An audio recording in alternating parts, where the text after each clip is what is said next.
जय हिंद, राधे राधे, राम राम। कैसे हैं आप सभी। आज हम करेंगे यूपी पीईटी का ब्रह्मास्त्र जो कुमार गौरव सर ने क्लास ली है उसका रिवीजन। क्योंकि पीईटी को लेकर बहुत सारे कमेंट आ रहे थे कि मैम कुछ पीईटी का रिवीजन करवा दीजिए, इसीलिए हमने इस क्लास को नोट किया है अच्छे से और अब हम करेंगे इसका रिवीजन। सर इतना फास्ट पढ़ा रहे थे कि पहली बार में तो हमें ऐसा नोट कर पाए हैं।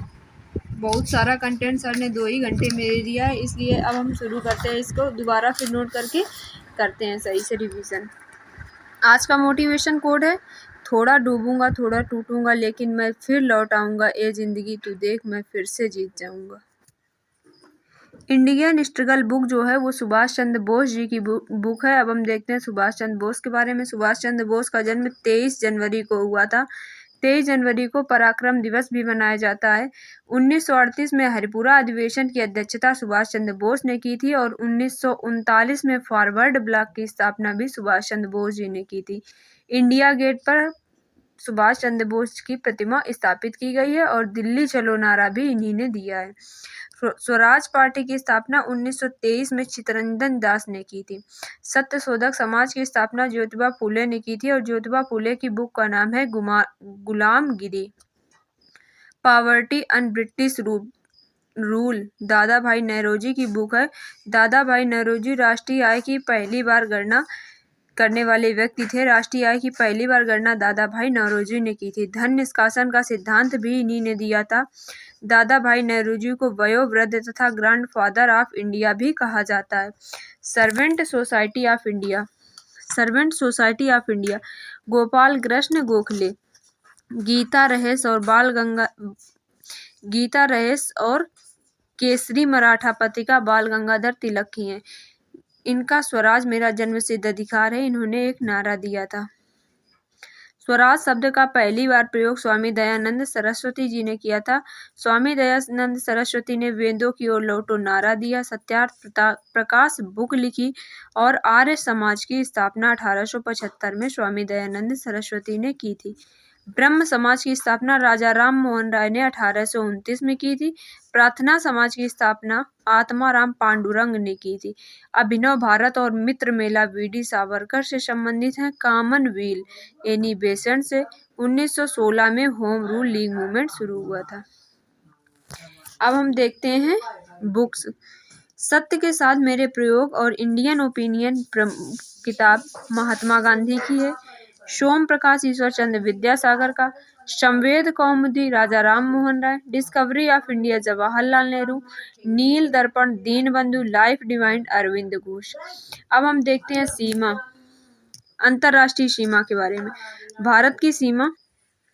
भारत की सर्वाधिक सीमा बांग्लादेश से लगती है 4096 किलोमीटर। उसके बाद चीन से, फिर पाकिस्तान से, फिर नेपाल से, फिर म्यांमार से, भूटान से और अफगानिस्तान से।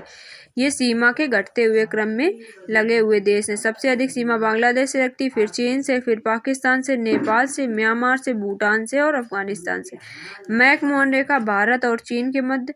रेड क्लिफ रेखा भारत और पाकिस्तान के मध्य। पाक जल संहिता श्रीलंका और भारत के बीच। डूरंड रेखा अफगानिस्तान और भारत के बीच।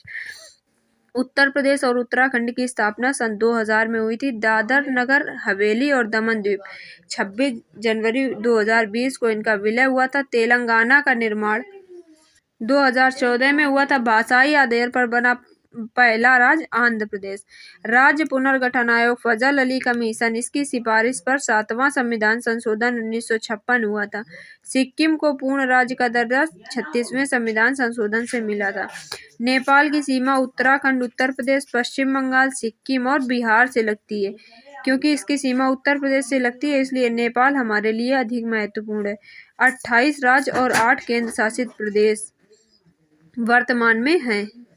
गोवा पुर्तगालियों के अधीन था और 1987 में राज्य बना। जम्मू कश्मीर से लद्दाख 31 अक्टूबर 2019 को बना। सरला शॉर्ट ट्रिक है। अनुच्छेद 79 संसद, 80 राज्यसभा, 81 लोकसभा।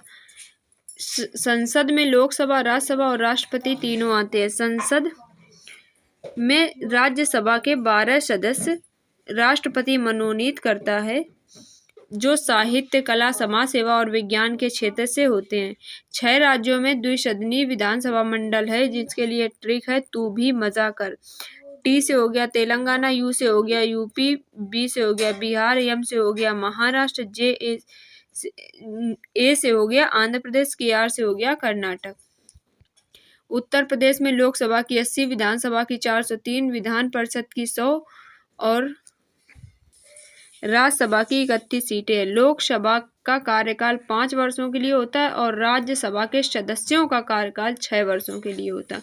वोट डालने की उम्र 21 से 18 वर्ष 61वें संविधान संशोधन 1989 से कर दी गई। लोकसभा में एमपी बनने के लिए न्यूनतम आयु 25 वर्ष और यही प्रधानमंत्री बनने की न्यूनतम आयु होती है। राज्यसभा में एमपी बनने की न्यूनतम आयु 30 वर्ष होती है। राष्ट्रपति, उपराष्ट्रपति और गवर्नर बनने की न्यूनतम आयु 35 वर्ष है। स्थायी निकायों का चुनाव लड़ने के लिए आपकी न्यूनतम आयु 21 वर्ष होनी चाहिए। स्थायी निकायों का कार्यकाल भी 5 वर्ष होता है। राष्ट्रपति कितनी भी बार चुना जा सकता है, ये कोई सीमा नहीं है कि राष्ट्रपति कोई 1 बार बनेगा कि 2 बार बनेगा।